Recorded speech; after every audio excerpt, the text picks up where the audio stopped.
TET DSC 2026 exam రాసే అభ్యర్థులకు నా యొక్క నమస్కారాలు. మరి ఏపీ అభ్యర్థులకు, తెలంగాణ అభ్యర్థులకు మాత్రము సోషల్ మెథడాలజీ నుండి మరి బోధనా ప్రణాళిక పూర్తి నోట్స్ అయితే ఇవ్వడం జరుగుతుంది. తప్పకుండా వీడియోని అయితే చూడండి, లైక్ చేయండి, సబ్స్క్రైబ్ చేయండి.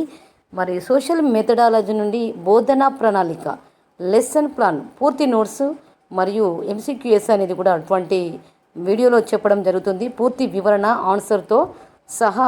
మరి సోషల్ మెథడాలజీ అంటేనే చాలా కష్టంగా ఉంటుంది కాబట్టి సోషల్ మెథడాలజీ నుండి బోధనా ప్రణాళిక దీనిపైన మరి ప్రతిసారి టెట్టులో డిఎస్సిలో కూడా రావడం జరుగుతుంది కాబట్టి ప్రతి ఒక్క అభ్యర్థి వీడియోని అయితే చూడండి. తప్పకుండా చూస్తేనే అర్థమవుతుంది, మరి వింటేనే అర్థమవుతుంది కాబట్టి మరి ఈ వీడియోని అయితే లైక్ చేసి సబ్స్క్రైబ్ చేయండి. ఏపీ అభ్యర్థులకు మరి తెలంగాణ అభ్యర్థులకు ఈ వీడియో చాలా ఉపయోగపడుతుంది కాబట్టి మరి రాబోయే డిఎస్సి ఎగ్జామ్లో చాలా కష్టంగా మరి ప్రశ్నలు అడుగుతారు అనేది అయితే మరి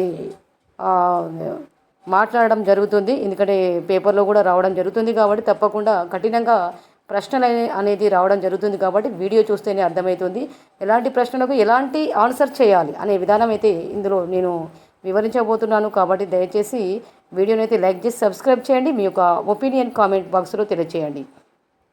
సోషల్ మెథడాలజీ అంటేనే భయం ఎవరికైనా. సోషల్ మెథడాలజీ అంటేనే మరి బోధన ప్రణాళిక గురించి లెసన్ ప్లాన్ పూర్తి నోట్స్, దీనిపైన వార్షిక ప్రణాళికలు మరియు లక్షణాలు, నిర్వచనాలు కూడా రావడం జరుగుతుంది. పాఠ్య పథకం వీటిపైననే మరి ప్రశ్నలు ఎక్కువగా రావడం జరుగుతుంది కాబట్టి మరి ఈ వీడియోని అయితే చూడండి. బోధన ప్రణాళిక లెసన్ ప్లాన్.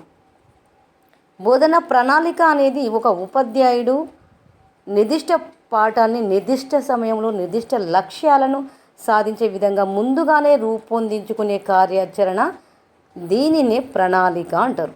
అసలు బోధన ప్రణాళిక అంటే ఏం చేస్తాడు ఉపాధ్యాయుడు? నిర్దిష్ట పాఠాన్ని నిర్దిష్ట సమయంలో నిర్దిష్ట లక్ష్యాలను సాధించే విధంగా ముందుగానే రూపొందించుకునేటువంటి విధానమే బోధన ప్రణాళిక. బోధన ప్రణాళిక లక్షణాలను చూసినట్లయితే స్పష్టమైన లక్ష్యాల కలిగి ఉంటుంది కాబట్టి బోధన ప్రణాళిక విద్యార్థి కేంద్రితంగా ఉంటుంది, క్రమబద్ధంగా రూపొందించబడుతుంది, సమయపాలనకు ప్రాధాన్యత ఇస్తుంది, బోధనోపకరణాల వినియోగానికి అవకాశం కల్పిస్తుంది. బోధన ప్రణాళిక లక్షణాలను చూసినట్లయితే మరి ఈ విధంగా ఉంటుందన్నమాట. బోధనోపకరణాల వినియోగానికి అవకాశం కల్పిస్తుంది, మూల్యాంకనానికి స్థానం కల్పిస్తుంది, విద్యార్థుల సామర్థ్యాలకు అనుగుణంగా ఉంటుంది. విద్యార్థుల యొక్క సామర్థ్యానికి ఏముంటుంది? అనుకూలంగా ఉంటుందన్నమాట. నేర్చుకున్న విషయాన్ని జీవితానికి అనుసంధానం చేస్తుంది. నేర్చుకున్న విషయాన్ని జీవితానికి అనుసంధానం చేస్తుంది. బోధన ప్రణాళిక అవసరం. మూడవది చూసినట్లయితే బోధన ప్రణాళిక అనేది అవసరం. బోధనను క్రమబద్ధంగా నిర్వహించడానికి, సమయాన్ని సద్వినియోగం చేసుకోవడానికి, లక్ష్యాలను సులభంగా సాధించడానికి. ఇక్కడ చూడండి, బోధన ప్రణాళిక అవసరం. బోధనను క్రమబద్ధంగా నిర్వహించడానికి, సమయాన్ని సద్వినియోగం చేసుకోవడానికి, లక్ష్యాలను సాధించడానికి, సులభంగా సాధించడానికి, విద్యార్థుల ఆసక్తిని పెంచడానికి, ఉపాధ్యాయునిలో ఆత్మవిశ్వాసాన్ని పెంపొందించడానికి మరి బోధన ప్రణాళిక అవసరం. అంటే ఉపాధ్యాయునిలో ఆసక్తిని పెంచడానికి, ఆత్మవిశ్వాసాన్ని పెంపొందించడానికి ఏమి అవసరం ఉంటుంది? బోధన ప్రణాళిక అవసరం అనేది ఉంటుంది. మరి మంచి బోధన ప్రణాళిక లక్షణాలు ఏ విధంగా ఉంటాయంటే స్పష్టత, సరళత, అనువర్తన యోగ్యత, విద్యార్థి పాల్గొనడం, మూల్యాంకన విధానం, పునశ్చరణకు అవకాశం, ఇవన్నీ మంచి బోధన ప్రణాళిక లక్షణాలు. ఇక్కడ ప్రశ్న ఎలా ఇస్తాడు? మంచి బోధన ప్రణాళిక లక్షణాలు ఏవి అని మరి ఆప్షన్స్ ఇవ్వడం జరుగుతుంది. ఏబిసిడి ఆప్షన్స్ ఇవ్వడం జరుగుతుంది. అంటే స్పష్టత, సరళత, అనువర్తన యోగ్యత, విద్యార్థి పాల్గొనడం, మూల్యాంకన విధానం, పునశ్చరణకు అవకాశం, ఈ విధంగా ప్రణాళిక లక్షణాలు అయితే ఉంటాయి. మంచి బోధన ప్రణాళికకు స్పష్టత ఉంటుంది, సరళత ఉంటుంది, అనువర్తన యోగ్యత ఉంటుంది, విద్యార్థి పాల్గొనడం ఉంటుంది, మూల్యాంకన విధానం ఉంటుంది. ఇది మంచి ప్రణాళిక లక్షణాలు అన్నమాట. బోధన ప్రణాళిక దశలను చూసినట్లయితే మరి ఇంట్రడక్షన్ అంటే పరిచయం. బోధన ప్రణాళిక దశలు: పూర్వజ్ఞాన పరిశీలన ఉంటుంది, పాఠ్యాంశ బోధన, ప్రశ్నోత్తరాలు, పునశ్చరణ, మూల్యాంకనం, గృహపాఠం అనేది మరి బోధన ప్రణాళిక దశలు. ఎందుకంటే ఎంసీక్యూఎస్లో ముందు మరి ఇవి నిర్వచనాలు అయిపోయిన తర్వాత ఎంసీక్యూఎస్లో ఏ విధంగా వస్తున్నాయో మరి మీరే చూస్తారు. బోధనా ప్రణాళిక దశలు పరిచయం ఉంటుంది, పూర్వజ్ఞాన పరిశీలన, పాఠ్యాంశ బోధన, ప్రశ్నోత్తరాలు, పునశ్చరణ, మూల్యాంకనం. ఈ విధంగా బోధన ప్రణాళిక దశలు అయితే ఈ విధంగా ఉంటాయి. బోధన ప్రణాళికలో ఉండే అంశాలు, బోధన ప్రణాళికలో ఉండేటువంటి అంశాలు ఏ విధంగా ఉంటాయి? బోధన ప్రణాళికలో ఉండేటువంటి అంశాలు తరగతి, విషయం, పాఠం పేరు, తేదీ, వ్యవధి, బోధన లక్ష్యాలు, బోధనోపకరణాలు, బోధన విధానాలు, మూల్యాంకనం, గృహపాఠం. ఈ విధంగా బోధన ప్రణాళికలో ఉండేటువంటి అంశాలన్నమాట. అంశాలను ఏ విధంగా అడుగుతాడు? బోధన ప్రణాళికలో ఉండే అంశాలు ఏవి? ఆప్షన్స్ ఇవ్వడం జరుగుతుంది. తరగతి ఉంటుంది, విషయం ఉంటుంది, పాఠం పేరు ఉంటుంది, తేదీ ఉంటుంది, వ్యవధి ఉంటుంది, బోధన లక్ష్యాలు ఉంటాయి, బోధనోపకరణాలు ఉంటాయి, బోధన విధానాలు ఉంటాయి, మూల్యాంకనం, గృహపాఠం. ఈ విధంగా ఉండేటువంటి ప్రణాళిక బోధన ప్రణాళికలో ఉండేటువంటి అంశాలు అన్నమాట.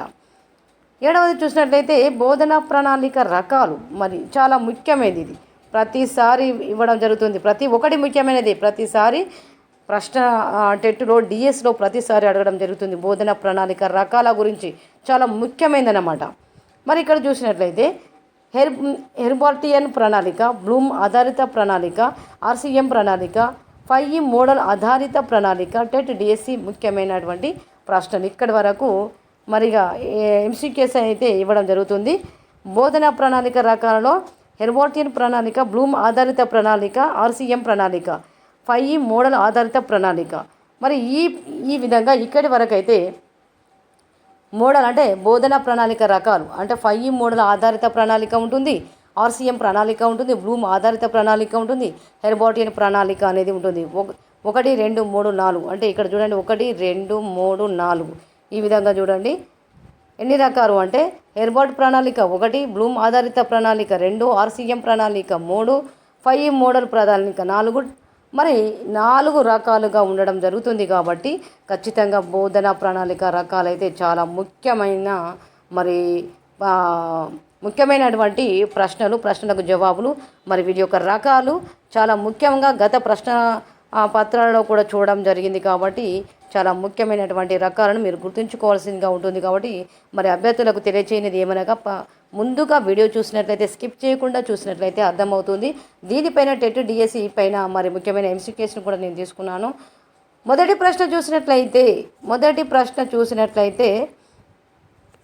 ప్రశ్న బోధన ప్రణాళిక అంటే ఏమిటి? చాలా ముఖ్యమైనటువంటి ప్రశ్న. బోధన ప్రణాళిక అంటే ఏమిటి అంటే పరీక్ష నిర్వహణ, ముందస్తు బోధన కార్యాచరణ ప్రణాళిక, హాజరు నమోదు, గృహపాఠం ఇవ్వడం. మీకు సరైన సమాధానం చూసినట్లయితే మీకు తెలిస్తే ముందుగా కామెంట్ బాక్స్లో తెలియజేయండి మిత్రులారా. తప్పకుండా ఇవి చాలా ముఖ్యమైనది, కామెంట్ అనేది తెలియజేయాలి. ఎందుకంటే డిఎస్కి ప్రిపేర్ అయ్యేటువంటి అభ్యర్థులకు మాత్రం చాలా ముఖ్యమైనటువంటి వీడియో. ఎందుకంటే బోధన ప్రణాళిక పైన మరి అడగడం జరుగుతుంది. కాబట్టి కొత్త అభ్యర్థులు ఎవరైతే కొత్తగా బీఈడీ డిఈడీ చేసిన అభ్యర్థులు ఉంటారో వాళ్ళకైతే చాలా ముఖ్యము. మరి పాత అభ్యర్థులకు కూడా ఇంకా చాలా ముఖ్యమే, ఎందుకంటే వాళ్ళకు ఎక్స్పీరియన్స్ అనేది ఉంటుంది. కాబట్టి దేనిపైన వస్తుంది, దేనిపైన ప్రశ్నలు రావడం జరుగుతుంది అనేది దానిపైన అవగాహన ఉంటుంది. కాబట్టి మరి మిత్రులందరూ తప్పకుండా వీడియోని అయితే లైక్ చేసి సబ్స్క్రైబ్ చేయండి. మీ యొక్క ఆన్సర్ అయితే కామెంట్లో తెలియచేయండి మిత్రులారా. మరి ఆన్సర్ చూసినట్లయితే మరి సరైన సమాధానం చూసినట్లయితే బోధన ప్రణాళిక అంటే ఏమిటి? అంటే ముందస్తు బోధన కార్యాచరణ ప్రణాళిక. సరైన సమాధానం ఏమవుతుంది? ఎందుకంటే పాఠాన్ని సమర్థంగా బోధించేందుకు ముందుగానే రూపొందించే ప్రణాళికనే బోధన ప్రణాళిక అంటారు. కాబట్టి సరైన సమాధానము బి అవుతుంది. రెండవ ప్రశ్న బోధన ప్రణాళిక ప్రధాన ఉద్దేశం ఏమిటి? బోధన ప్రణాళిక ప్రధాన ఉద్దేశం ఏమిటి? ఇది చాలా ముఖ్యమైనటువంటి ప్రశ్న. ఎందుకంటే మనం లక్షణాలు, నిర్వచనాలు, ఉద్దేశాలు, లక్ష్యాలు చూడడం జరిగింది. కాబట్టి తప్పకుండా మీరైతే గుర్తుంచుకోండి. ఆప్షన్ చూసినట్లయితే సమయం వృధా చేయడం, క్రమబద్ధమైన బోధన, మార్కులు ఇవ్వడం, సెలవులు ప్రకటించడం. సరైన సమాధానం గుర్తించండి మిత్రులారా. మీ యొక్క ఆన్సర్ కామెంట్ బాక్స్లో తెలియజేయండి. మరి రెండవ ప్రశ్నకు సరైన సమాధానం, ఎందుకంటే వీడియో లెంత్ లేకుండా మరి సమాధానం అయితే ఇవ్వడం జరుగుతుంది. కాబట్టి తప్పకుండా మీ యొక్క సమాధానాన్ని అయితే ఖచ్చితంగా గుర్తించండి మిత్రులారా.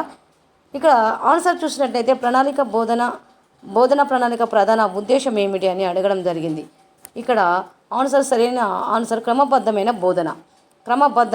ఎందుకంటే బోధనను ప్రణాళికబద్ధంగా నిర్వహించడం ప్రధాన లక్ష్యం. కాబట్టి బోధనా ప్రణాళిక ప్రధాన ఉద్దేశాన్ని కూడా మరి ఇందులో ఇవ్వడం జరిగింది. అంటే బోధనను ప్రణాళికాబద్ధంగా నిర్వహించడమే ప్రధాన లక్ష్యం కాబట్టి సరైన సమాధానం బి అవుతుంది.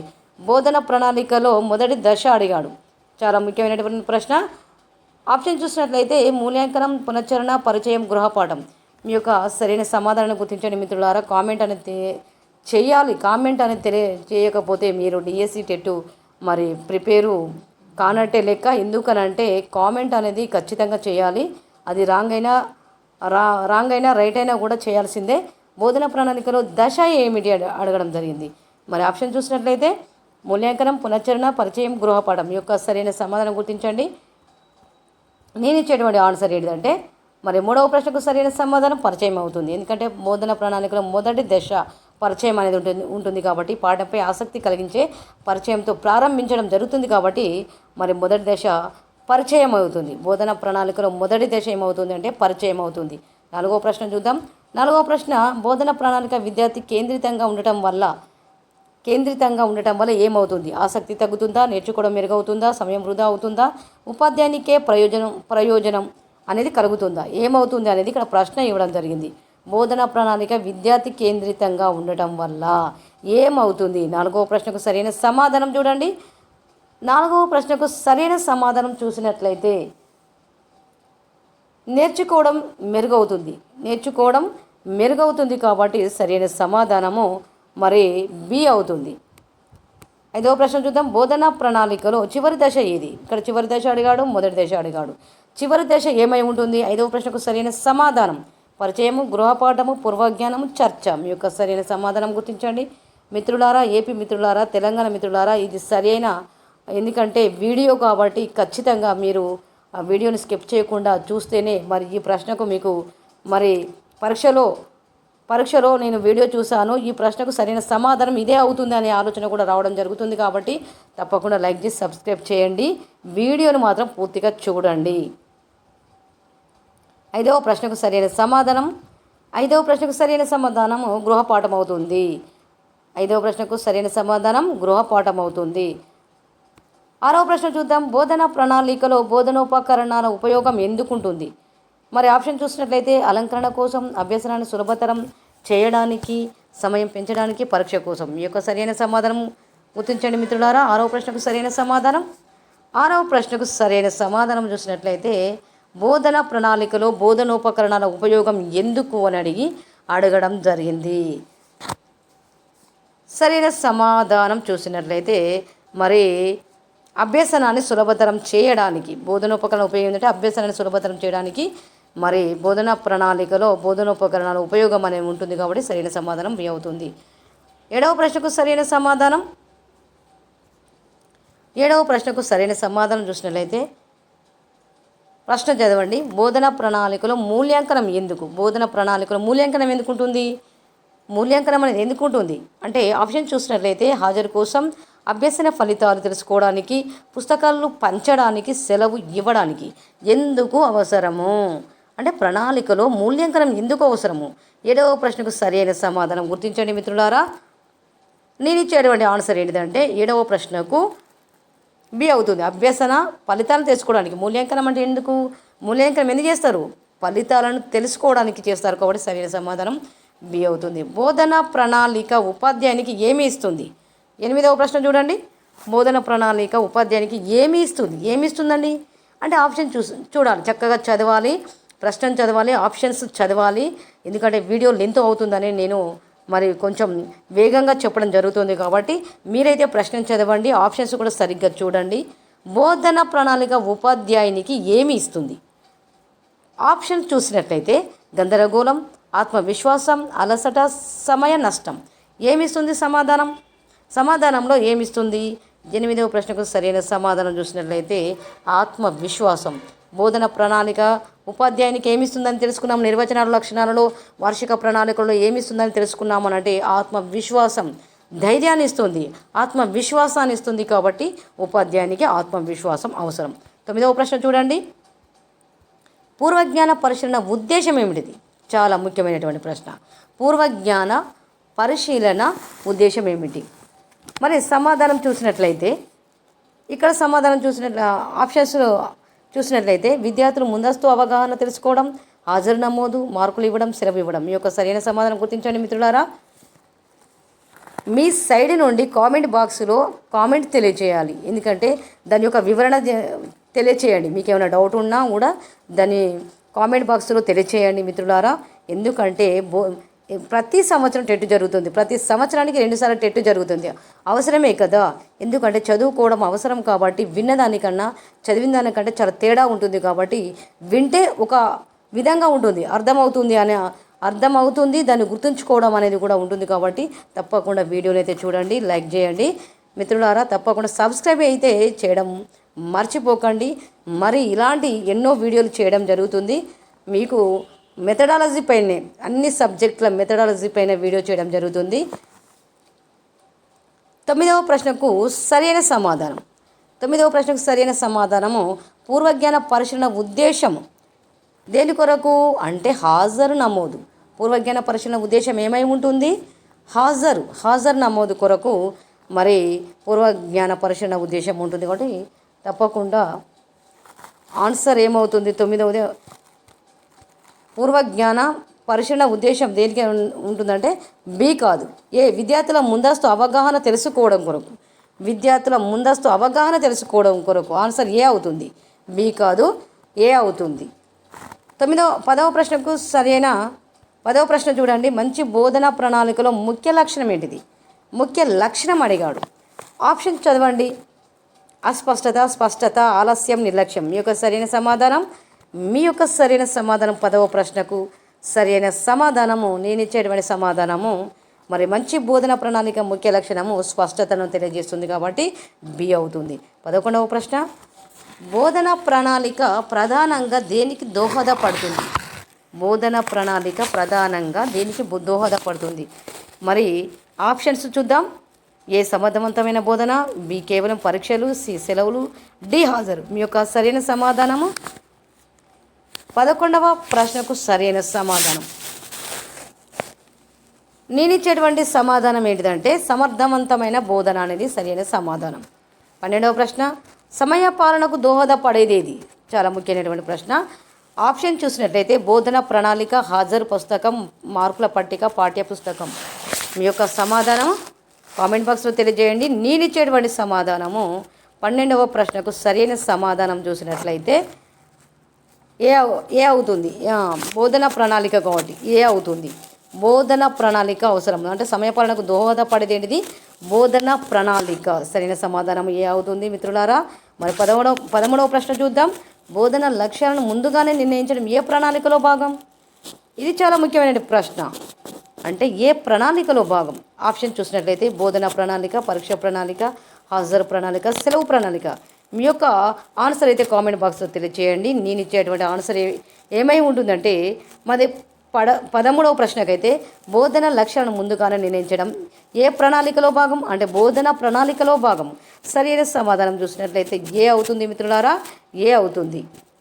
14వ ప్రశ్న చూసినట్లయితే హెర్బార్టియన్ ప్రణాళిక ప్రధానంగా ఉండేదేంటి?